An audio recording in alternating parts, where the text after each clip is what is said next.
Hello everyone, this is Julian from Kanen Coffee, and today we have a Breville Oracle touch with us in the shop, and it came in for issues relating to the brewing. We lost pressure inside of the group head for a little bit of time, and so we went inside and we found that the OPV for the brewing boiler was actually leaking a bunch of water back into the water tank. So really only half of the water pressure was actually showing up in your group head. All the rest of it was going backwards into the water tank. So we did replace the OPV valve. This is the old one, of course, and now it's working great. So while I dry this off, I'm going to just kind of show you how much water comes out of the group head real quick, just so you can visually see it before we brew a shot. So that's the pre-infusion, and it happens for about 8 seconds, and then it starts to ramp up fully. As you can see, a bunch of water coming out, nice and normal. So we are going to start grinding. There you go.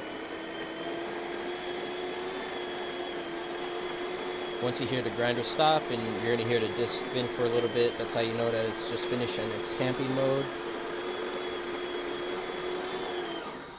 There you go. Now it's just distributing all the leftover coffee. We are using test coffee, so don't worry if it runs a little too fast or slow. But as you can see, looking good. We're going to put this inside of the group head, and now we're going to put this here and start brewing. Again, the first few seconds is going to be pre-infusion, and then you're going to see the first pour or the first drop of the coffee after 8 seconds. There you go.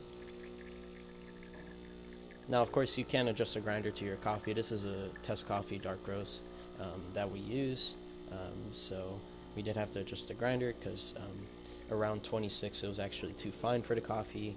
At 31 we've seen that it seemed to be working pretty well, but as you can see, brewed nice and fine.